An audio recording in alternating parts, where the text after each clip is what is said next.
ومن يضلل فلا إلا الله وحده لا شريك له في أرضه وسمائه، وأشهد أن نبينا محمدا عبده ورسوله وخيرته من خلقه، صلى الله عليه وعلى آله وأصحابه ومن سار على نهجه واستنى بسنته إلى يوم الدين.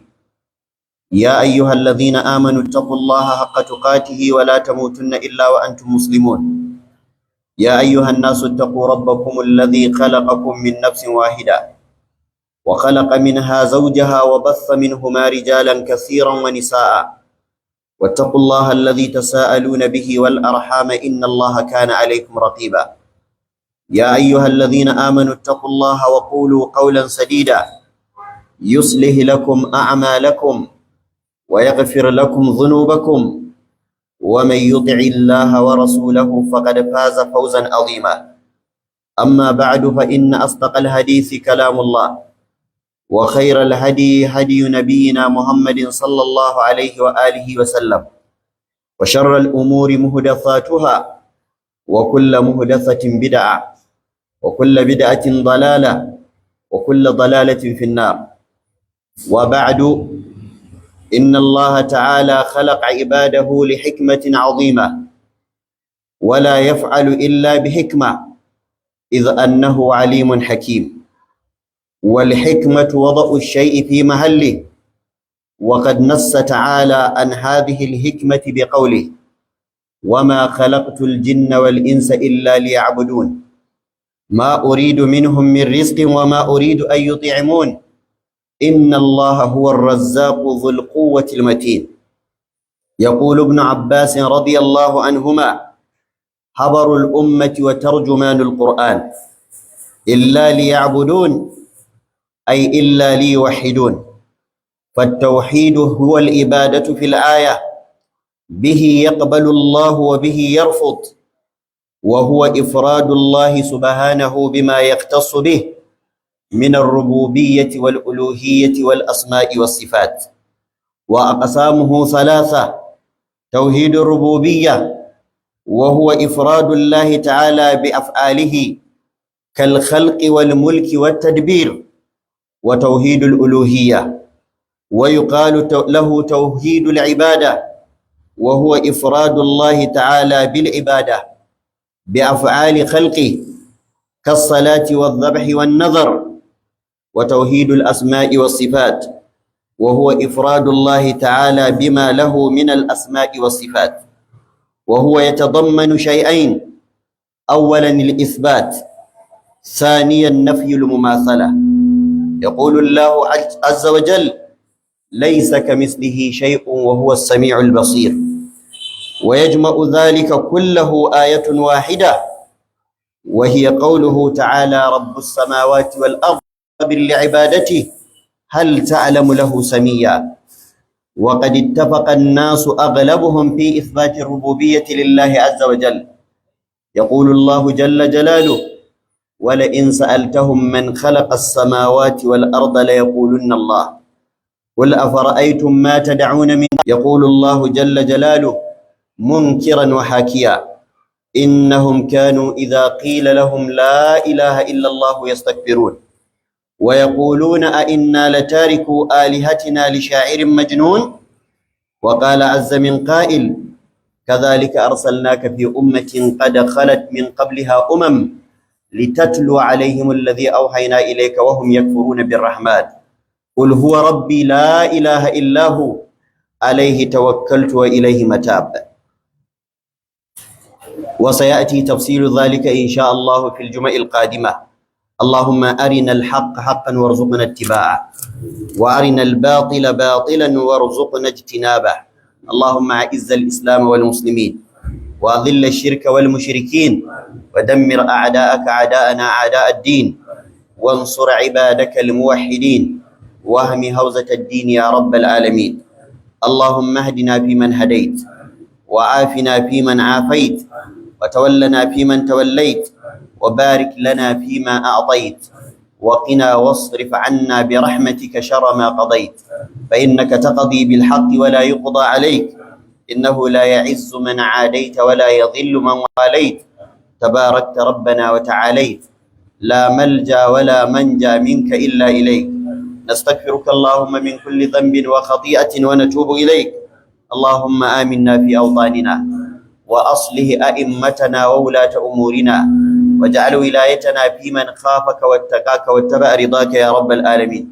اللهم أصلح لنا ديننا الذي هو عصمة أمرنا، وأصلح لنا دنيانا التي فيها معاشنا، وأصلح لنا آخرتنا التي إليها معادنا، واجعل الحياة زيادة لنا في كل خير، والموت راحة لنا من كل شر.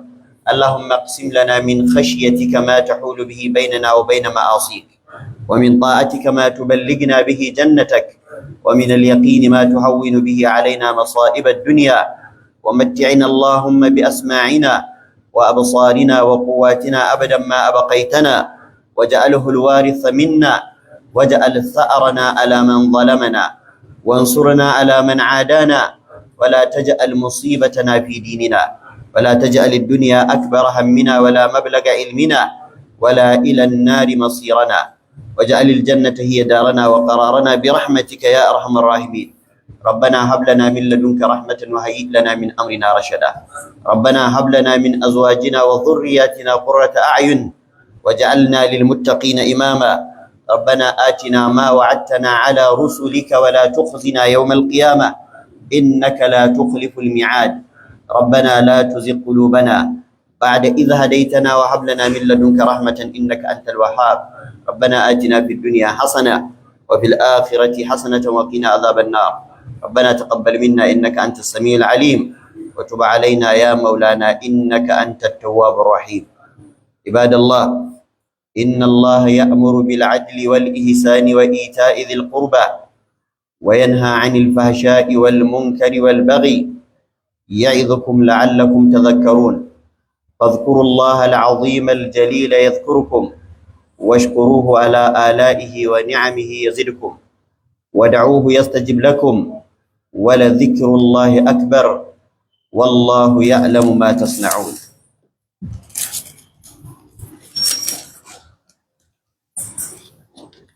الحمد لله وكفى، والصلاة والسلام على عباده الذين اصطفى، وبعد.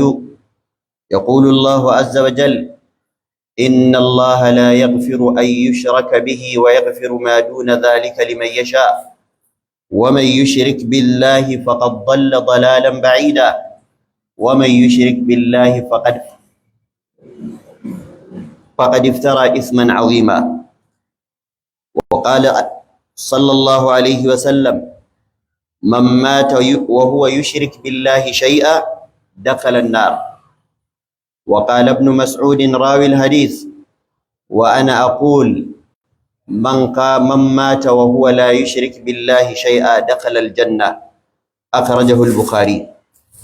dukkan yabo da kirari sun tabbata ga Allah, tsira da aminci su kara tabbata ga manzon tsira annabi Muhammad sallallahu alaihi wa alihi wa sallam, da alayensa da sahabbansa da waɗanda suka biye musu bisa ga kyautatawa har zuwa ranar sakamako.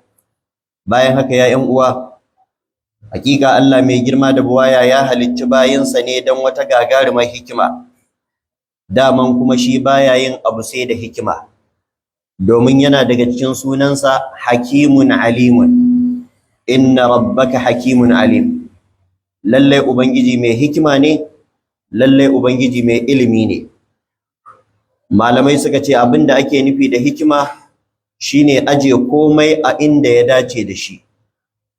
Kamar yadda yana daga cikin rashin hikima ɗora abu a inda bai dace da wajen ba. To da haka shi Allah yana da hikima, baya ɗora abu sai a inda ya dace. Duk abin da kaga Allah ya tsara ya hukunta, to babu wanda ya isa ya tsara ko ya hukunta sama da yadda Allah ya tsara. Ubangiji mai girma da buwaya yana faɗar wannan hikima gagaruma wacce dan ita ce yayi halitta, yace wa ma khalaqatul jinna wal insa illa liya'budun. Ban halittu mutum da aljan ba sai dan su yi min bauta. Da haka kololuwar abin da Allah ya halicci mutane dan shi shine dan bautarsa, kamar yadda wannan shine kololuwar abin da dan shi Allah subhanahu wataala ya halicci hatta aljanu. Sammai da kasai da dukkanin wani abu da muke gani na halitta, Allah ya yi shi ne don ya samar wa ‘yan adam kyakkyawan yanayin da za su yi wannan bautar. Ya yi sama don ta rufe su daga saman, ya yi ƙasa don ta tallafe su ta ƙasa. Yake saukar musu da ruwa, yake fitar musu da tsirrai, yake ba su lafiya, yake azurta su, ba don komai ba sai don su cimma wannan gaya, su da wannan manufa ta bautar Allah wacce don ita aka halicce su. Wannan shine abin da nassin alqur'ani ya tabbatar, ba magana ta molanka ba magana ta shaci faɗi ba. Dan me Allah yayi halitta? Ubangiji yayi halittarsa ne dan ta bauta masa. Annabawa suna ciki, su ma dan bauta aka yi su. Farkon su da ƙarshen su, mala'iku suna ciki, su ma dan bauta aka yi su. Duk wata halitta da ka san Allah ya yi ta a duniya, hikimar da yasa ya yi ta dan ta yi masa bauta. Da haka wannan shine abin da Allah da kansa ya faɗa, ba kuma wanda zai gaya maka manufar Allah sama da shi Allah, ba wanda ya kai Allah sanin manufar kansa da kansa subhanahu wata'ala. Abdullahi dan Abbas yake faɗa, wanda manzon Allah ya masa shaida da cewa shine babban malamin wannan al'umma, musamman ta wajen sanin fassarar alqur'ani, ba wai dan yafi kowa ba, amma annabi yake bance shi da addu'a, yace Allah ka fahimtar da shi addini kuma ka bashi sanin fassarar ma'anar alqur'ani. To Ibn Abbas Allah ya kara musu yadda yake cewa abinda Allah yake nufi da yace wa ma khalaqatul jinna wal insa illa liya'budun, ban halittu mutum da aljan ba sai dan su mun bauta. Yace to wannan bautar kashin bayanta shine tauhidi, kadaita Allah. Daka illa li wahidun, ma'anar shine ban halicci mutum da aljan ba sai dan su kadaita ni. Annabawa duk suna cikin mutum, su kansu Allah ya umarce su da tauhidi. وما أرسلنا من قبلك من رسول إلا نوحي إليه أنه لا إله إلا أنا فاعبدون. الله يجي da manzon Allah sallallahu alaihi wasallam a ayat suratul anbiya, ban taba aiko wani manzo ba kafin ka face sai da nayi masa wahayin cewa ni ba ni da abokin tarayya, duk ku haɗu ku bauta mu. Da haka kenan kaga hatta annabawa abinda Allah ya halicce su dan shi shine kadaita shi da bauta, shine tauhidin sa. To haka nan dukkanin wani wanda bai kai annabawa ba, domin duk wata halitta da ka sani ta Allah ƙasa take da halittar annabawa da halittar manzanni. To da haka kowa Allah ya halicce shi ne dan tauhidi, Allah ya halicce shi ne dan ya kadaita shi da bauta. Dan haka wannan shine manufar halittar Allah da samar da dukkan abin da ya samar a wannan doron duniya. Wannan tauhidi da shine Allah yake karɓar aikin bawa, kuma da rashin sa ne Allah yake watsarwa da bawa duk abin da ya aikata. Duk abin da zaka yi a duniya komin yawan sa na ibada, sallah ne, azumi ne, zakka ne, kyauta ne, ko ma menene, in baka da tauhidi Allah ba zai karba ba. Mu kula da kyau ya ƴan uwa, akwai kafiran da sun fi da yawa daga cikin musulmai kyauta, amma Allah ba zai karbi kyautar su ba. Akwai kafiran da yawa daga cikin su sun fi da yawa daga cikin musulmi gaskiyar magana, amma a banza. Akwai kafiran da yawa sun fi da yawa daga cikin musulmai kyakkyawar mu'amala ta mutum da mutum, amma a banza. Allah yake wa qadimna ila ma amilu min amalin faj'alnahu haba'an mansura. Duk abin da suka aikata zan tattara musu kayan su a ranar lahira, in mai da shi ƙura, sannan in sa iska ta kwashe. Wa yawma yu'radu alladhina kafaru 'ala an-nar أذهبتم طيباتكم في حياتكم الدنيا واستمتعتم بها فاليوم تجزون عذاب الهون بما كنتم تستكبرون في الأرض بغير الحق وبما كنتم تفسقون أولئك الذين ليس لهم في الآخرة إلا النار وحبط ما صنعوا فيها وباطل ما كانوا يعملون. Allah ya ce waɗannan duk taron tsintsiya ne ba shara, duk abin da suka aikata ba ruwanmu da shi. Daka in kana so ka yi sallah Allah ya karɓa, in kana so ka yi azumi Allah ya karɓa, in kana so ka yi kyauta Allah ya baka ladan kyauta, in kana so ka bi iyaye Allah ya baka ladan bin iyaye, in kana so ka zauna da makota lafiya ka ci moriyar hakan, to dole ne sai ka yi tauhidi, sai ka kulla alaka tukuna da Allah. Kyakkyawan misali wanda hankali zai fahimta shine mutum ne yake da kuɗi yake so a ajiye masa, ba kawai zai ɗebi kuɗinsa bane buhu akwati ya kai banki. Me farkon abin da zai fara yi shine ya je ya buɗe account. Da yanzu zaka ɗauki kuɗinka buhu akwati a daka ka je kai ta miƙawa banki suna karɓa suna ajewa, amma fa baka da account a bankin. To ka sani ranar da zaka karɓi kuɗin in ka zo ka ce a bani kuɗi, abinda banki zai ce maka wane kuɗi, in baka yi wasa ba da duka da ihun ɓarawo za ku rabu da banki. To da haka Allah yana ajewa bayi ayyukansu ne, amma sharaɗin kafin ka bashi ajiya ya aje, to sai ka buɗe account a wajensa. Me account ɗin shine tauhidi, ka yadda shi kaɗai ne, ka bauta masa shi kaɗai, kada ka haɗa shi da kowa, kada ka sanya masa kishiya. Wannan shine abin da Allah subhanahu wataala yake kiran mu zuwa gare shi a matakin farko.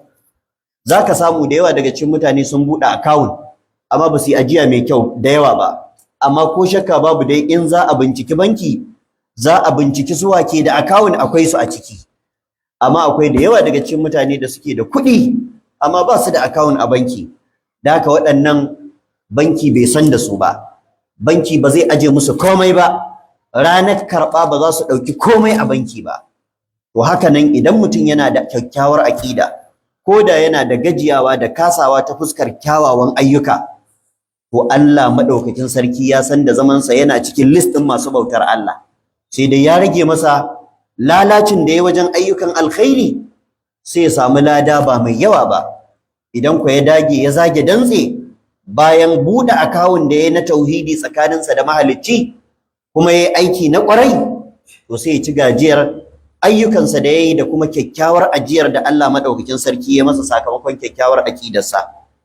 Da haka ya ƴan uwa masu albarka, mu sani tauhidi gagarumin al'amari ne, shine farkon abin da Allah yake bukata daga bayi su yi kafin ma su yi sallah, kafin su yi azumi, kafin su yi zakka, kafin su yi hajji. Shi yasa yace fa'alam an ilimi ba sani na jita-jita ba, sani na kan titi ba, domin ibadar Allah ta fi ƙarfin a tsince ta a titi. Duk wani abu mai muhimmanci ba tsintarsa ake a titi ba, zuwa ake a buɗe shi a inda yake dan a same shi. Da haka Allah subhanahu wataala kafin ya ce mu yi istighfari, wanda shine maganar baka, wanda maganar baka ta fi sauki akan aikin gabbai, to ko da magana ta fatar baki a musulunci kafin ka yi ta, sai ya zama kana da kyakkyawar aƙida, sai ka san Allah ɗaya ne, sai ka kaɗaita shi da bauta, to sannan ne in ka ce astaghfirullah sannan Allah zai karɓa, sannan in kai salati ga annabi Allah zai karɓa, sannan idan ka faɗi gaskiya Allah zai karɓa, sannan idan ka guji dukkanin wani mugun aiki na baki ko na gabbai, Allah maɗaukakin sarki zai baka lada. Amma wallahi matukar aƙidarka ba ta da kyau, matukar a zuciyarka Allah ba ɗaya bane, matukar a zuciyarka kana jin Allah yana da kishiyoyi ko da ku annabawa ne, to babu ruwan Allah da kai. Duk wanda ya sanya wa Allah kishiya, wannan kishiyar ko annabi ne, wannan kishiyar ko mala'ika ne, wannan kishiyar ko wani manzo ne, ko wani salihin bawa ne, a wajen Allah sunansa mushriki, sunansa kafiri. Shi yasa Allah yake laqad kafara alladhina qalu inna Allaha huwa al-masih ibn Maryam. Wadanda suka ce annabi Isa dan Maryam Allah ne, ko ɗayan ukun Allah ne, ko dan Allah ne, kafirai ne. Ashe kenan ko da wa aka hada Allah, hukuncin ɗaya ne baya canjawa. Da wanda ya ce ya yadda da wani abun bauta ba Allah ba, amma abun bautar ba annabi bane, kila wani itace ne, kila wani dutse ne, ko ma dai menene, da wanda ya ce za a bauta wa annabi duk a wajen Allah sunansu ɗaya, sunansu mushrikai, sunansu kafirai. To haka nan wanda ya bauta wa mala'iku kafiri ne, mushriki ne, ballantana wanda ya bauta wa shehunnai ko waliyai ko wasu salihan bayi. Allah kaɗai shine abin bauta, ba shi da abokin tarayya, bai haifa ba, ba a haife shi ba, ba shi da kishiya subhanahu wata'ala. Da haka ya ƴan uwa, tauhidi akan gaba kafin komai. Idan muka duba dukkanin da'awar annabawa, kafin su ce ai sallah ko azumi ko hajji ko zakka, sai sun fara cewa a bautawa Allah shi kadai. Walaqad ba'asna fi kulli ummatin rasulan an i'budu Allaha wajtanibu at-taghut. Mun aika wa kowace al'umma da manzo da saƙon a bautawa Allah shi kadai, a nisanci bautar duk wani abin da ba Allah ba.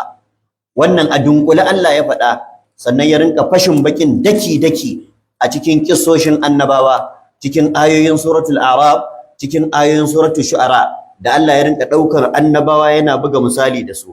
Wa laqad arsalna nuhan ila qaumihi faqala ya qaumi ibudullaha ma lakum min ilahin ghayru. Allah ya ce mun aiki annabi Nuhu zuwa ga mutanensa farkon sakon da ya fara ce musu ya ku mutane na ku bautawa Allah shi kadai ba shi da abokin tarayya wa ila adin akhahum huda qala ya qaumi ibudullaha ma lakum min ilahin ghairu mun tura annabi Hudu zuwa ga mutanensa Adawa farkon abin da yace da su ya ku mutane na ku bautawa Allah shi kadai ba ku da wani abun bauta da gaskiya da cancanta in ba shi ba wa ila samud akhahum salihah mun tura wa samudawa dan uwansu annabi salihu faqala ya qaumi ibudullaha ma lakum min ilahin ghairu kuma yace ku bautawa Allah shi kadai ba ku da abun bauta da gaskiya da cancanta in ba shi ba wa ila madyana akahum shu'aiba mun tura wa mutanen madyana dan uwansu annabi shu'aibu qala ya qaumi ibudullaha ma lakum min ilahin ghairu yace ya ku mutane na ku bautawa Allah shi kadai ba ku da abun bauta bisa ga cancanta in ba Allah subhanahu wataala ba ashe kenan wannan yana nuna annabawa abinda suka zo wa mutane da shi a matakin farko shine kadaita Allah da bauta ba wani annabi da ya taba cewa a bauta masa ba wani annabi da ya ce ni ina da wani abu irin na Allah dan haka ku hada ni da Allah a shi ko ku yi wa Allah kaza ni ma ku yi mun ba wani annabi da ya faɗi wannan shi yasa Allah ya ce wa may yaqul minhum inni ilahun min dunillahi fadhalika najzihi jahannama kadhalika najzi adh-dhalimin duk wani wanda ya ce shi ma ubangiji ne tare da Allah yana da wani abin da Allah yake da shi ubangiji yace to irin wannan wutar jahannama zan sa su kuma haka muke sakawa dukkan wani azzalimi yana nufin mushriki Allah ya tsarkake annabawa yace ba zai yiwu ba annabi yace maka shi daidai yake da Allah ba zai yiwu ba annabi yace ka dauki haƙƙin Allah ka bashi a'a ma kana li basharin an yu'tiyahu Allahu al-kitaba wal hukma wan nubuwa thumma yaqulu lin-nasi kunu ibadan li min dunillah ولكن كونوا ربانيين بما كنتم تعلمون الكتاب وبما كنتم تدرسون ولا يأمركم أن تتخذوا الملائكة والنبيين أربابا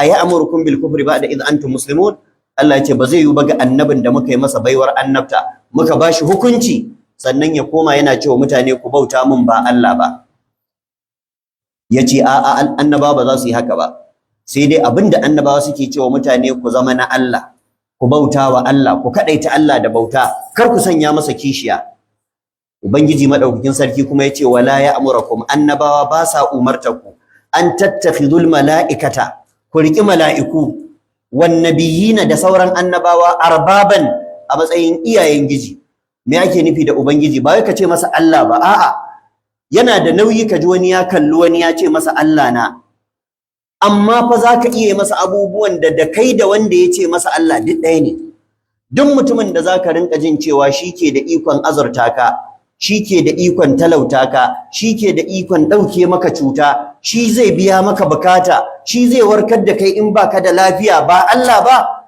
ko shakka babu wannan daidai yake da ka ce masa Allah duk wanda zai ce maka abu kaza halal ne a kankin kansa ba aya ba hadisi kuma ka bi shi abu kaza haram ne a kankin kansa ba aya ba hadisi kuma ka bi shi to ka mai da shi Allah shi yasa lokacin da aya ta sauka Allah yana zargin Yahudu da Nasara ittakhadhu ahbarahum wa ruhbanahum arbaban min dunillah sun riki malaman su da masu ibada cikin su sun mai da su iyayen giji koma bayan Allah sai Adi ibn Hatim at-Ta'i wanda a lokacin bai musulunta ba kirista ne yace da manzon Allah sallallahu alaihi wasallama kuma balaraban Makka ne yace ya ma'aikin Allah Qur'aninka ya faɗi abin da ba haka ba manzo Allah yace me kenan sai yace Qur'ani ya ce wai mun riki iyayen malaman mu da masu ibada cikin mu a matsayin iyayen giji sai yace a mu ba mu rike su haka ba mu ba ma bauta musu saboda shi abin da ya dauka bauta shine ka sa goshi kai wa mutum sujada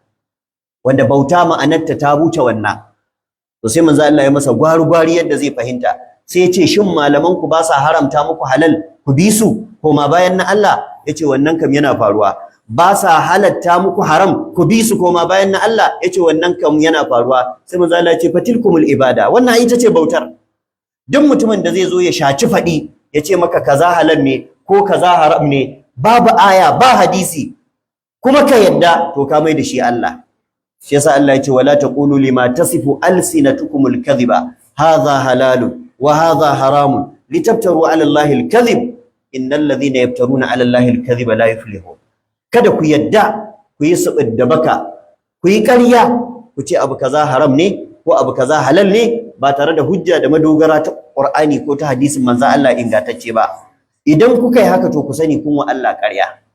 Dukka wanda yake wa Allah ƙarya to ba zai taɓa rabauta ba, ma'ana ba zai taɓa shiga aljanna ba, makomarsa ita ce wuta. Allah ya tsare mu.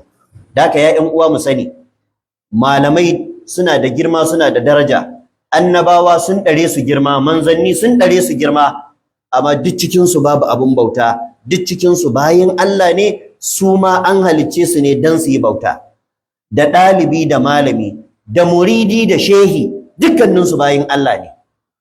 Ba wani wanda yake da ikon ya ce maka ya ɗauke maka sallah, ko ya ɗauke maka azumi, ko ya baka aljanna, ko annabawa da kake jin sun ce wane ya shi ɗan aljanna ne, Allah ne yake gaya musu, su isarwa suke yi, ba wai daga aljihunsu suke fito da abin ba.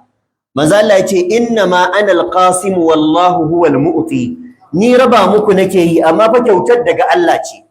Haka karka ɗauka yadda Annabi sallallahu alaihi wasallam ya ce Abubakar ɗan aljanna ne, Umar ɗan aljanna ne, Uthman ɗan aljanna ne, kaza kaza dai ta faɗa, ba wai fa manzo Allah ne daga aljihunsa ya fito da shi ba, Allah ne ya ce gaya musu, Allah ne ya ba su, domin kyautar ta Allah ce, manzon Allah ɗan aike ne. Shi yasa hadisai suka nuna abin a fili yadda za mu fahimta. Hadisi cikin sahih al-Bukhari da sahih Muslim, na farko hadisin Khadija matar Annabi sallallahu alaihi wasallam. Wata rana Annabi ya shigo gida da rana, ashe na Khadija ta tanadar masa wani abin sha mai sanyi mai daɗi, domin ta san ya fito daga rana, amma shi Annabi bai sani ba. Sai Khadija ta zaunar da Annabi ta ce ina zuwa, ta tafi ta kawo masa wannan abin da zai sha. Kafin ta dawo sai ga mala'ika Jibril ya sauko, yana zuwa sai ya ce ga Khadija nan za ta zo, Allah ne ya ce in zo in gaya maka wani abu za ta kawo maka na huce gajiya, don ka sha ka ji daɗi. To idan ta iso wajenka ka ce Allah yana gaishe ta, kuma ka ce Allah ya ba ta gida a aljanna, gidan da ba wahala, ba yunwa, ba kishirwa. Nana Khadija tana isowa, manzo Allah ya isar mata da saƙon, kaga ba daga aljihunsa ya fito da shi ba. Yace ya Khadija inna Allah yuqri'uki salama, Khadija Allah ya ce a gaishe ki, ya nemi ki sallama. Jibrilu ne yazo ya faɗa gashi. Ita Khadija ba ta ganin Jibrilu, amma shi manzo Allah yana ganin sa. Nana Khadija sai ta ce inna Allah huwa salamu wa alayka salamu wa ala Jibril salamu. Shi kan Allah ba a cewa wa alayka salam, yo ai shi Allah shine assalamu. Huwa Allahu allazi la ilaha illa huwa alimul ghaibi wash shahada huwa arrahmanur rahim. Huwa Allahu allazi la ilaha illa huwa al-malikul quddusus salam. Daka shi Allah shine assalamu. Allah zai iya cewa assalamu alayka, ina gaishe ka, amma ba za ka ce wa Allah wa alayka salamu ba, sai dai ka ce Allahumma antas salamu. Kai Allah kai ne amincin. Shi yasa zamu ga manzo Allah in ya idar da sallah, farkon abin da yake yi na zikiri in ya juyo bayan istighfari guda uku sai ya ce Allahumma antas salamu wa minkas salamu tabarakta ya zal jalali wal ikram. To da haka manzo Allah sallallahu alaihi wa alihi wasallama yace kuma Jibril ya ce Allah ya ce a gaya miki, yana miki albishir da gida aljanna, gida na asin da asin, gida na zinare da zinare, na diamond da diamond, ba na bulo da bulo ba. La sakhaba fihi wala ta'aba, babu hayaniya a wannan gida, babu wahala. To kaga wannan ya nuna ashe manzo Allah ba shi yake bayarwa ba. Da a ce manzon Allah shi yake bada aljanna, da tuni an gama kafin Jibril ya zo da ya ba Khadija. To amma manzo Allah ba gaban kansa yake ba, sai abin da Allah ya ce masa. Kamar yadda in ka ji annabi ya ce wani dan wuta, nan ma Allah ne ya gaya masa, shi nasa isarwa ne. Shine ma'anar inna ma ana alqasim wallahu huwal mu'ti.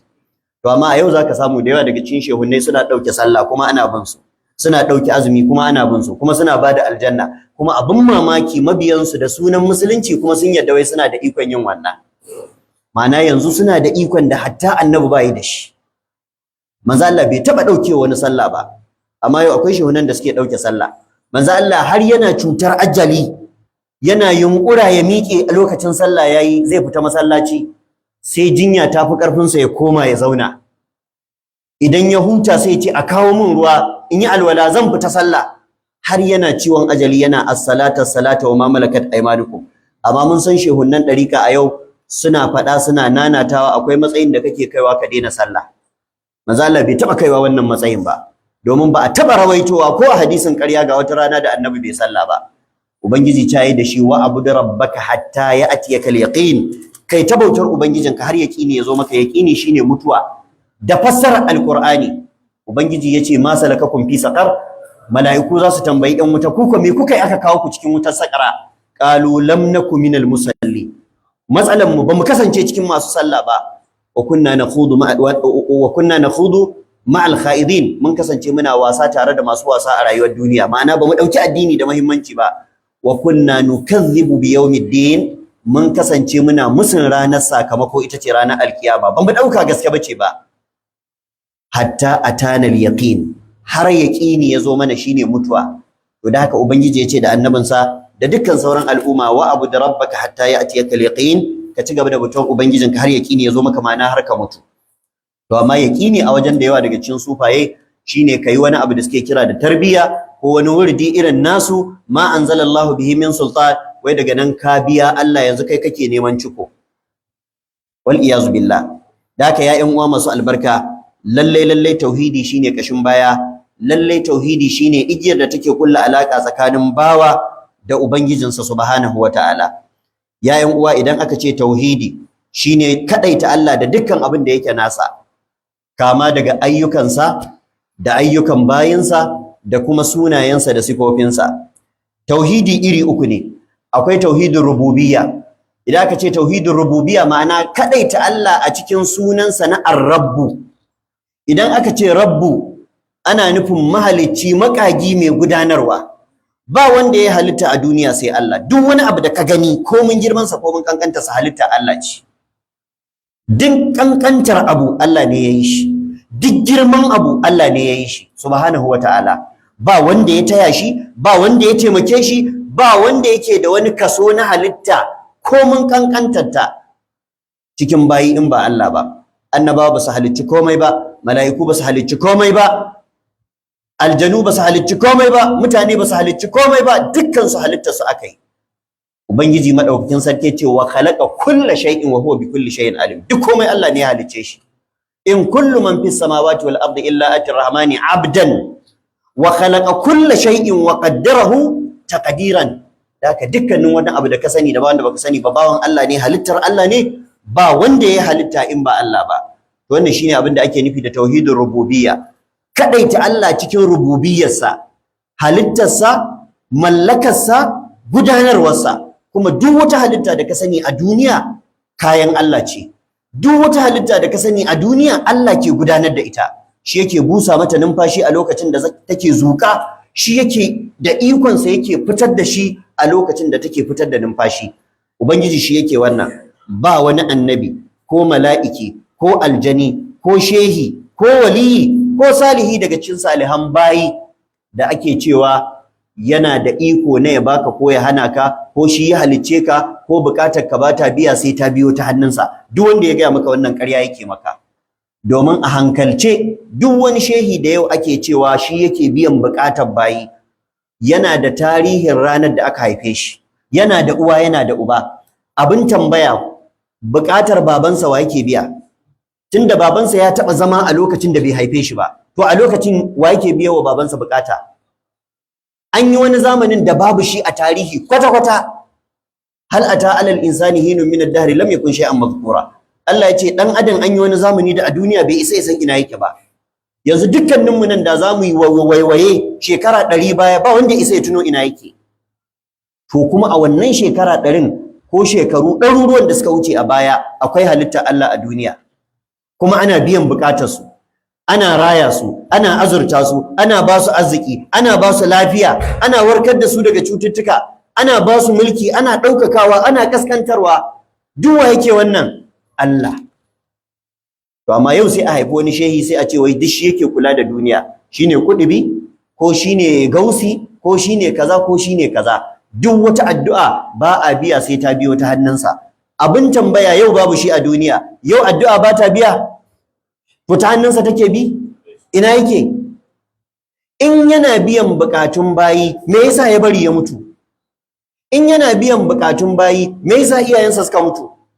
In yana biyan bukatun bayi, shin kana nufin duk abin da yake so a duniya bukatarsa ta biya? Shi kansa ya zo duniya da burin waɗansu abubuwa kuma ya mutu bai cin musu ba. Wanda wannan ya nuna shi kansa bai iya wa kansa ba, wallantana ya iya wa wani. da haka ya ƴan uwa mu sani cewa Allah madaukakin sarki makadaici ne cikin dukkanin ayyukansa, ba a taya shi, ba a tarayya da shi, ba a sa masa hannu subhanahu wataala. Ubangiji ya ce ala lahul khalqu wal amru, ku saurara ku ji, duk halitta ta Allah ce kuma gudanar da halittar nasa ne. Tabarakallahu rabbul alamin. Tsarki ya tabbata ga Allah ubangijin talikai subhanahu wataala. Abinda zai baka mamaki, hatta kafiran da ba su yi musun wannan tauhidin ba, na cewa Allah shi kadai ne mahalicci, shi kadai ne mai azurtawa, shi kadai ne mai gudanar da halitta. Ubangiji ya ce wala in sa'altahum man khalaqa as-samawati wal arda la yaqulunna Allah. Da zaka tambaye su waye halicci sama da ƙasa, za su ce maka Allah ne. Wala in sa'altahum man khalaqahum la yaqulunna Allah. In ka tambaye su waye halicce ku kanku, za su ce maka Allah ne. Inda zaka ce wa ke saukar da ruwa daga sama, za su ce Allah ne. Wa ke fitar da tsirrai daga ƙasa, za su ce Allah ne. Ma'ana kafiran da. Amma abin da zai baka mamaki, a yau a cikin musulmi akwai wanda yake jin shehuwa ne shi yake azurtawa, shehuwa ne shi yake talautawa, shehuwa ne in an yadda da shi ba za a taɓa shiga matsala ba, shehuwa ne in ba a yadda da shi ba an shiga matsala. Kamar yadda mun sha faɗa, da yawa za ka ga ana manna hotunan shehunnai, wanda wannan hotunan ga duk wanda ya san sirrin abin, ya san ba kala ɗaya ba ne, iri daban-daban ne. Akwai hoton da in tsari kake so, wai shi za ka manna. Akwai hoton da in arziki kake so, shi za ka manna. Kwanan nan naga wata mata tana faɗa, ai shehu hoton nan da kuke ganin ya zara ido ya kalli sama, wai faɗa yake wa hadari, wai hadari ne zai saukar da ruwa, shehu yake masa tsawa, sai hadarin ya ce ni ma gaisuwa na zo ba ruwan zan saukar ba, sai ya tafiyarsa. Ma'ana kaga hotunan suna da me, suna da waɗansu sirrurruka da su masu su suka sani. To yanzu dan Allah shehu shi yake saukar da ruwa ko yake hana ruwa ya sauka? Ba shi bane ba, bai isa ba. Kafin sa ana ruwa, bayan sa an ci gaba da ruwa. In ka ce da izinin sa ruwa yake sauka, kafin sa fa. In ka ce da izinin sa ruwa yake sauka, bayan sa fa. To da haka ya ƴan uwa masu albarka, shi yasa da yawa daga cikin malaman tauhidi suke cewa da yawan kafiran da sun fi da yawa daga cikin masu tutiyar musulunci a yau fahimtar tauhidi.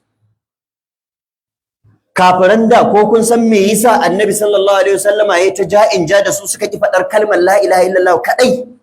Saboda sun san ma'anar la ilaha illallah in ka furta tana nufin ba za ka bauta wa kowa ba sai Allah, ba za ka roki kowa ba abin da ba a roka a wajen kowa sai a wajen Allah, sai a wajen Allah. Ka yadda ba mai azurtawa, ba mai rayawa, ba mai talautawa, ba mai bada mulki sai Allah. Shi yasa in aka ce ku ce la ilaha illallah sai su ce a'a. In muka ce la ilaha illallah ma'ana yanzu zamu daina bautar kowa sai Allah, mu kuma bamu yarda da haka ba. Shine Allah yace innahum kanu idza qila lahum la ilaha illallah yastakbirun. In an ce ku ce la ilaha illallah sai su ce a ba za mu faɗa ba. Wa yaquluna sai su ce a inna la tariku alihatina li sha'irin majnun, so kake mu shiga alƙawarin da in mun shiga ba za mu bauta wa kowa ba. To amma a yau zaka samu mutumin da zai ce maka da safe yayi wuridin la ilaha illallah 100, da yamma yayi 100, amma zai tashi zai kira sunan shehi. Ya warware la ilaha illallah sa. Ba mai azartawa sai shehi, zai yi wa shehu sujada, zai je kabarin shehu ya nemo sa'a, zai ce shehu mun shiga bala'i a fitar da mu. Ka rushe la ilaha illallah ka. Kuma an yi magana ya ce ai yana faɗan la ilaha illallah. Allah ya faɗan la ilaha illallah da fatan baki ba shi kadai ne musulunci ba. Ita kalmar la ilaha illallah ka faɗe ta da baki, ka san ma'anarta kuma ka kudure ma'anar a zuci, kuma ka kiyaye dokokinta, kuma ka guje wa duk abin da ta hana, kuma ka yi abin duk da ta ce a yi, to shine la ilaha illallah gaskiya. In ba haka ba, Allah ya ce wa minan nasi man yaqulu amanna billahi wa bil yawmil akhir wa ma hum bimu'minin. Daga cikin mutane akwai wanda yake cewa mun yi imani da Allah, mun yi imani da ranar lahira, amma Allah ya ce ƙarya suke, ba mu'minai bane ba. Wa ma yu'minu aktharuhum billahi illa hum mushrikun. Da yawan su ko sun ce sun yi imani da Allah, ƙarya suke, suna shirka. Kamar yadda mun sha faɗa, Fir'auna da la ilaha illallah ya cika, amma ba za ka ce da shi musulmi ba saboda ba faɗar fatan baki bace kadai. Akwai mutumin da yake faɗin la ilaha illallah dan ya ga uwar bari, akwai wanda yake faɗin la ilaha illallah dan musulmi su ɗauka nasu ne, amma ba nasu bane. Akwai mutumin da yana faɗin la ilaha illallah amma lafazin kadai ya sani, bai san ma me la ilaha illallah take nufi ba, wanda yau su suka fi yawa a cikin musulmai. Yau da zaka tirke mutum 100 cikin musulmai ka ce tsayayi mun bayanin me la ilaha illallah, wallahi wani daidai da fassara ta ba zai iya ba, bakin kadai ya sani. To wannan fa baya nuna cewa kai musulmi ne, wannan fa ba zai kwace ka a wajen Allah ba. domin ubangiji ya ce la ilaha illallah tana da sharadi illa man shahida bil haqqi wa hum ya'lamuna, sai ka shaida da gaskiya kuma ka santa. Shaidawa da gaskiya shine la ilaha illallah, saninta kuma dole kaga sai ka karanta me take nufi ta fuskar ma'ana, me take nufi ta fuskar ka'idojinta da dokokinta da sharuɗanta, wanda dukkanin su manzo Allah sallallahu alaihi wasallam yayi bayani, yace man qala la ilaha illallah wa kafara bima yu'badu min dunillah, duk wanda yace la ilaha illallah sannan ya kafirce wa duk wani abun bautar da ba Allah ba, ashe kenan ba kawai faɗa bane, akwai aiki. Man qala la ilaha illallah khalisan min qalbihi, duk wanda yace la ilaha illallah da ikhlasi har a zuciyarsa, ashe kenan ba faɗa bane kawai. Man qala la ilaha illallah mustayqinan biha qalbuhu, to da haka shi yasa malamai suka ce la ilaha illallah tana da sharuɗa, dole ne sai an san su, dole ne sai mun binciki Qur'ani da sunnar manzo Allah sallallahu alaihi wasallam da bayanan malamai, wai la ilaha illallah nan me take nufi kenan.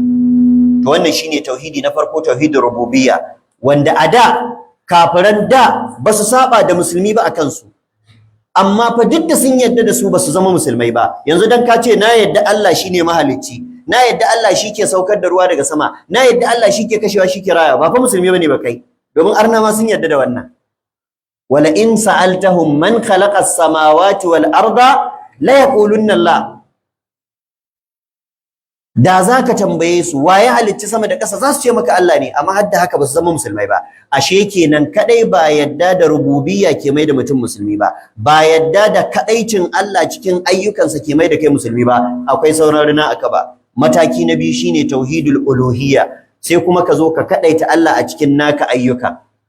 Ana ce da tauhidul uluhiyya tauhidul ibada, ma'ana duk wani abu da sunansa kuma ibada, aikin bawa, to kuma in ya tashi yayi wa Allah shi kadai, karye wa Allah kishiya a cikinsa. Yadda ka yadda Allah ba shi da kishiya a cikin ayyukansa, to haka dole ka yadda Allah ba shi da kishiya a cikin ayyukanka. Naka ayyukanka kadaita shi a ciki, irin yadda ka kadaita shi a cikin nasa ayyukan. Za ka yi sallah ka yi dan Allah shi kadai, azumi dan Allah shi kadai, aikin haji dan Allah shi kadai, yanka dan Allah shi kadai, bakance dan Allah shi kadai, rantsuwa da Allah shi kadai. Shine Allah subhanahu wataala ya ce kul inna salati wa nusuki wa mahayaya wa mamati lillahi rabbil alamin la sharika la wa bidhalika umirtu wa ana awwalul muslimin. Kace da sallata da yankana da bakance na dukkanin su ina yin su ne ga Allah, bashi da abokin tarayya, kuma da wannan aka umarce ni ne farkon musulmai. Ba a bautawa annabi, ba a yi wa annabi sallah, ba a yin azumi dan annabi, ba a yin zakka dan annabi, ba a yin hajji dan annabi, ballantana dan wani mala'ika, ballantana dan wani shehi, ballantana ka yi masa, ko dan shi ba a cewa an yi, dan Allah ake cewa. Lillahi rabbil alamin la sharika lahu wa bidhalika umirtu ana awwalul muslimin. To da haka wannan shine tauhidul uluhiyya, kadaita Allah a cikin ayyukan bayi irin yadda aka kadaita Allah a cikin nasa ayyukan.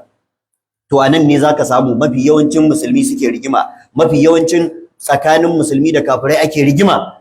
Wani zai zo ya ce maka ai za a rantse da sunan annabi, in ka ce ba a rantsuwa da annabi sai ce ba ka san annabi, tare da manzon Allah ne ya ce ya ayyuhan nas man kana minkum halifan falyahlib billahi aw liyasmut.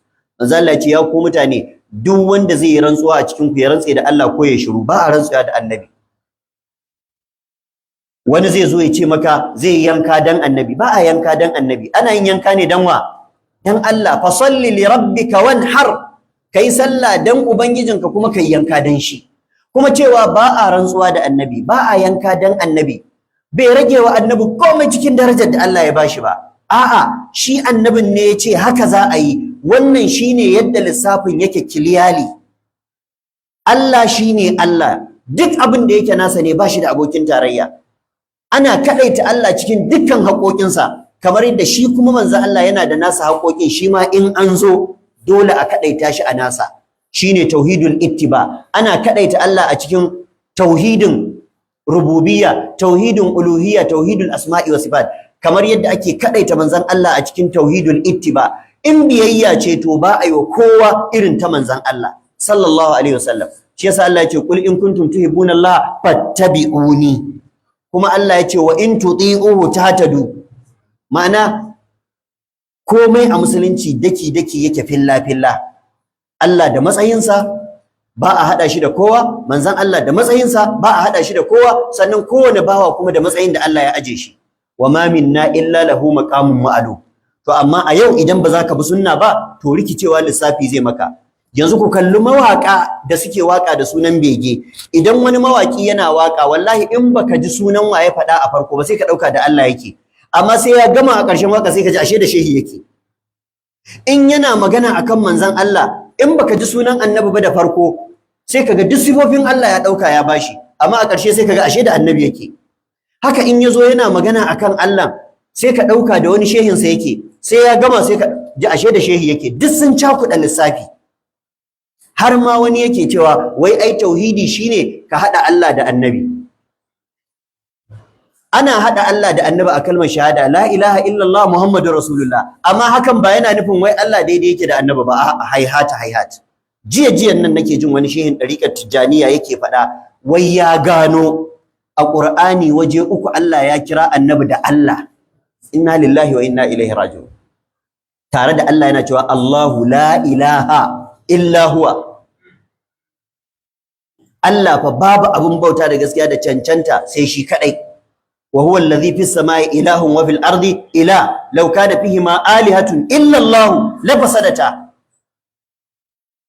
Wa ilahukum ilahun wahidun la ilaha illa huwa al-azizul hakim. Amma yace wai ya gano Allah ya kira annabi da Allah wai a waje uku. Wai wajajen shine na farko Ubangiji ya ce innal ladhina yubayi'unaka inna ma yubayi'una Allah yadullahi fawqa aydi. Wai Allah anan annabi ake nufi. Waje na biyu wa ma ramaita idh ramaita walakinna Allah rama. Wai Allah rama nan annabi ake nufi. An gane ko? Waje na uku na manta. Waje na uku shine kad sami Allahu qawlan lati tujadiluka fi zawjiha wa tashtaki ila Allah. Wai tashtaki ila Allah wai Allahu anan annabi ake nufi. Ba wanda ya taba fadar wannan tafsirin ko a kusa ko a nesa a tarihin duniya. Allah bai taɓa gaya wa wani sunan Allah ba in ba kansa ba. Duk a cikin Alƙur'ani. Dan ba lokacin tafsiri bane, amma waɗannan ayoyin zalunta su aka yi. Kwata-kwata babu magana cewa annabi Allah yake nufi da sunan Allah a cikin su. Allah yana magana akan sahabban da suka yi mubaya'a, bai'atul ridwan. Yace innal ladzina yubayi'unaka, waɗanda suka yi maka mubaya'a, inna ma yubayi'una Allah suka yi wa mubaya'a. Ma'ana bin ka ai bin Allah ne, in sun bi ka Allah suka bi. Yarda da kai yarda da Allah ne, in sun yarda da kai da Allah suka yarda. Domin Allah subhanahu wataala ya ce man yuti'ir rasula faqad ata'a Allah. Wanda ya bi manzon Allah Allah ya bi, amma ba ana nufin manzon Allah bane. Hayhat. Sai Allah ya ce yadullahi fawqa aydihim, hannun Allah bisa hannuwansu. Allah ya tabbatarwa da kansa hannu, kuma ya ce hannun Allah bisa hannuwan sahabbai. Mun yadda Allah yana da hannu ba tare da kamanta shi da komai ba cikin halittarsa bisa ga ka'idar laysa kamislihi shay. To haka nan a dukkan sauran ayoyin in ka bi haka zaka samu.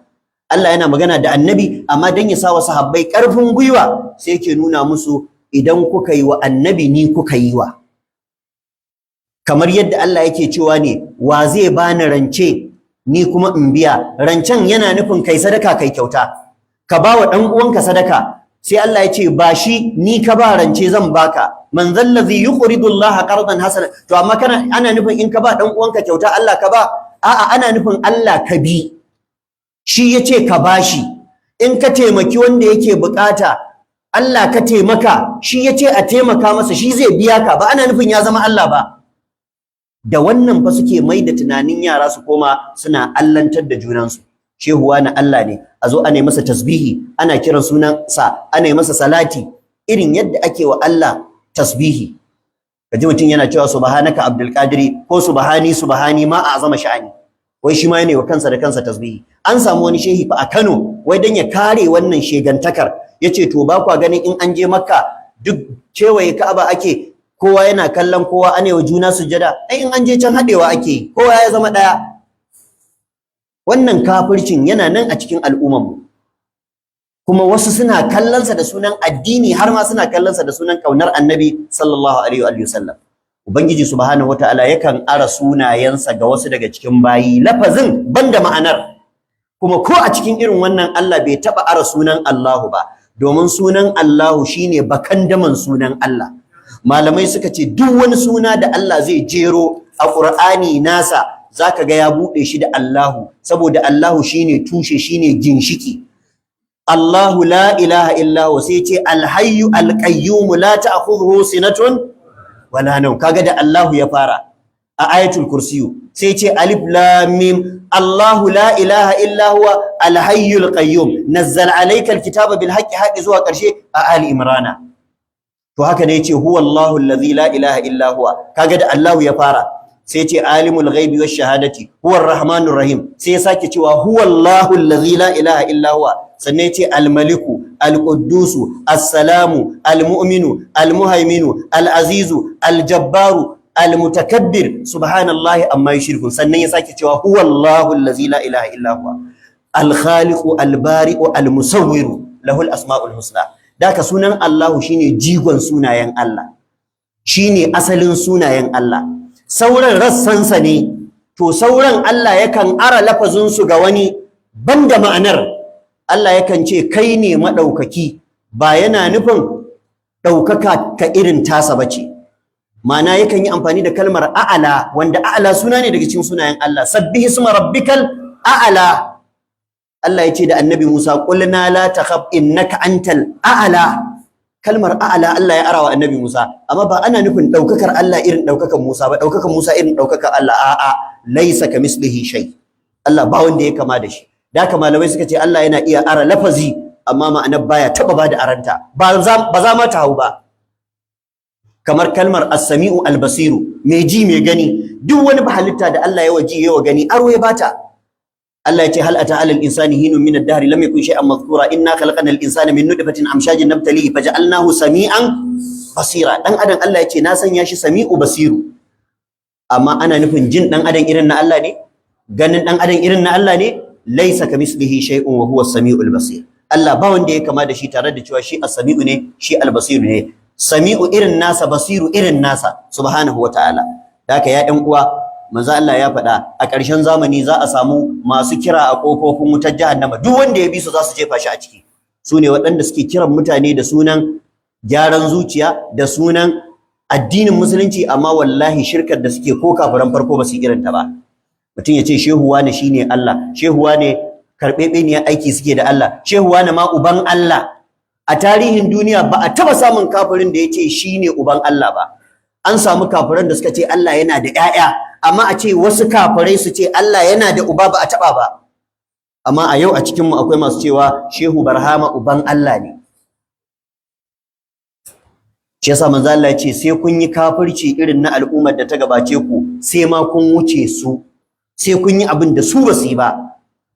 Shi yasa malaman tafsiri suke cewa abin mamaki, a tarihin duniya ba a taba samun wanda ya ce Allah yana da uba ba, amma a suratul ikhlas qul huwallahu ahad sai Allah ya ce lam yalid wa lam yulad, bai haifa ba a haife shi ba. Bai haifa ba saboda wasu sun jingina masa haihuwa, qalat yahudu uzair ibn Allah, qalat an-nasara al-masih ibn Allah, amma ba a haife shi ba. To ai ba wanda ya taba faɗa a da. To amma da yake shi Allah masanin jiya ne da yau da gobe, ya san a gaba akwai wanda za su faɗa, sai ya aje amsar tun kafin su zo su faɗa. Wa lam yulad, Allah ba a haife shi ba. Walam yakul lahu kufuwan ahad, kuma Allah bashi da sa'a, bashi da abokin tarayya subhanahu wataala. Da haka ubangiji yana da sunaye kyawawa, yana da sifofi madaukaka. Dukkanin sunayensa kyawawa ne, dukkanin sifofinsa madaukaka ne, dukkan sunayensa suna da ma'ana, dukkanin sifofinsa suna da ma'ana, kuma ma'anar ta dace da shi, domin shi ya gaya wa kansa ba wanda ya kai shi sanin kansa sama da kansa. Sai abin da manzansa ya gaya masa, ba wanda ya kai manzan Allah sanin Allah cikin bayin Allah, domin ba wanda ya je inda Allah yake sai manzan Allah a cikin bayin Allah. Shi yayi Isra'i, yayi Mi'raji. Allah madaukakin sarki ya kai shi inda bai taba kai wata halittarsa ba, dan su gana. To sai Allah ya sanar da shi abin da bai sanar da kowa ba game da zatin sa. Da haka in annabi ya ce Allah yana da kaza kuma ya tabbata, to magana ta kare. Ko ka gane ko baka gane ba, ko fa ka fahimta ko baka fahimta ba, amma ka yadda da cewa haka ne, tunda Allah ya tabbatar da kansa, manzansa ya tabbatar masa, kuma Allah shine masani ko ba ku da sani. Kuma dole ne ka tabbatar da cewa duk abin da Allah ya ce yana da shi, to ba wanda ya kama da shi a cikin wannan abu nasa subhanahu wataala. Da haka ya ƴan uwa masu albarka, wannan nau'i guda uku na tauhidi, aya ɗaya tak a Qur'ani Allah ya magana a cikin ta, ya faɗi kashe-kashen tauhidi guda uku, yace rabbus samawati wal ardi wa ma bainahuma. Kaga wannan duk magana ce akan rububiyya, rabbus samawati, ubangijin sammai, wal ardi da ƙasa, wa ma bainahuma da abin da ke tsakanin su. Sai ce fa'buduhu, ka bauta masa. Mana idan ka yadda da rububiyya, to daga nan kuma ake tashi sai a zo zuwa ga uluhiyya. In ka yadda Allah ɗaya ne, to in ka tashi sallah ka ɗaita shi, azumi ka ɗaita shi, aikin haji ka ɗaita shi, neman bukata nemi a wajensa, neman tsari nemi a wajensa. Ina fata an gane. To da haka sai ya ce fa'buduhu, ka bauta masa, ka kadaita shi da bauta, shine uluhiyya din. Shi yasa wani lokaci akan ce da shi tauhidul ibada. Wastabir li ibadatihi, kai hakuri a wajen bautawa Allah. In babu hakuri bautar Allah ba za ta yi ba, abu ne mai nauyi sai an jure. Sai Allah ya ce hal ta'lamu lahu samiyya, shin kun san Allah yana da takwara ne? Allah ba shi da takwara cikin sunayensa da cikin sifofinsa da cikin dukkanin ayyukansa subhanahu wata'ala. Da haka ya ƴan uwa masu albarka, lalle mu sani cewa tauhidi shine kashin bayan rayuwa, shine abin da ya kawo mu duniya, shine abin da dan shi Allah ya halicci sama, ya halicci ƙasa, dan shi Allah ya halicci annabawa, dan shi Allah ya halicci kowa da kowa. Wa ma khalaqatul jinna wal insa, kalmar ins duk annabawa suna ciki domin duk insu ne. To Allah ya ce su kansu ban halicce su ba illa li abudun, sai dan su bauta mu.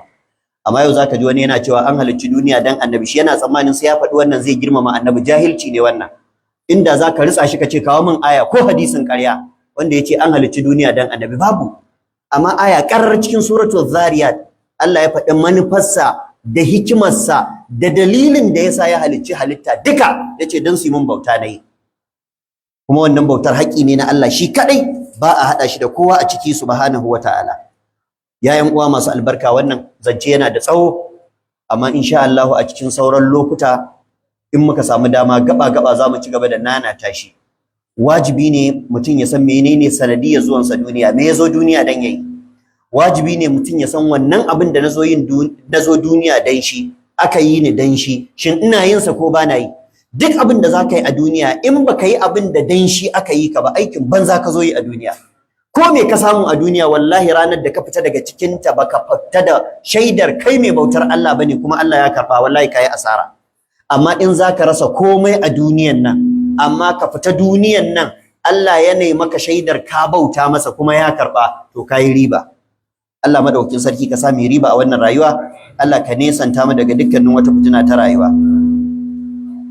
Allah subhanahu wataala yana faɗa, inna Allah la yaghfiru an yushraka bihi wa yaghfiru ma duna dhalika liman yasha. Allah ba zai taɓa gafartawa duk wanda ya mutu yana masa shirka ba. Matukar ka mutu kana ɗaukar haƙƙin Allah, kana bawa annabawa ko mala'iku ko sauran bayi, sunanka mushriki. Kuma Allah baya gafartawa duk wanda ya mutu yana irin wannan laifin, duk yalwar rahamarsa. Sai ce wa yaghfiru ma duna zalika liman yasha, amma duk laifin da bai kai wannan ba, ma'ana bai kai shirka ba, idan naga dama ina iya yafe shi ga wanda naga dama. Allah ka nisanta mu da shirka. Ubangiji yace innahu man yushrik billahi faqad harrama Allahu alayhi aljanna wa ma'wahu an-nar wa ma lidh-dhalimin min ansar. Duk wanda ya mutu yana shirka to tabbas makomarsa ita ce wuta. Ubangiji madaukakin sarki yace kuma na haramta masa shiga aljanna. Kuma azzalimai, ma'ana mushrikai, ba su da wanda ya isa ya cece su a gaban Allah subhanahu wataala. Manzo Allah sallallahu alaihi wasallam ya faɗa a hadisi, man mata yushriku billahi shay'an dakhala an-nara. Duk wanda ya mutu yana shirka da Allah, da ko ma menene, ko mun kankantar wannan abin ko mun girman sa, to Allah madaukakin sarki wuta zai sa shi. Saboda hadarin shirka, manzo Allah da kansa yana roƙon Allah ya tsare shi daga sharrin shirka. Allahumma inni a'udhu bika an ushrika bika wa ana a'lamu wa astaghfiruka lima la a'lam. Allah ka tsare mu da shirka, Allah ka kare mu daga shirka, Allah ka raya mu akan tauhidi, Allah ka raya mu akan sunna ta manzon Allah sallallahu alaihi wasallam. Ƴan uwan mu musulmi da aka batar da su bisa ga tafarkin son zuciya, aka jefa su a cikin ramummukan shirka, Allah ka shiryar da su, Allah ka dawo da su turba madaidaiciya. Su kansu shehunnan da suke kira zuwa ga irin wannan shirke-shirke, Allah ka shiryar da su, ka ganar da su. Allah waɗanda ba su da rabon shirya, Allah ka kame sharrin su daga cutar da al'umman musulmi. Allah madaukin sarki ka zaunar da mu lafiya, ka ba mu lafiya, ka ba mu zama lafiya. Allahumma salli ala Muhammadin wa ala ali Muhammad kama sallaita ala Ibrahim innaka Hamidum Majid. Allahumma barik ala Muhammadin wa ala ali Muhammad kama barakta ala Ibrahim wa ala ali Ibrahim fil alamin innaka Hamidum Majid. Wa qumu ila salati.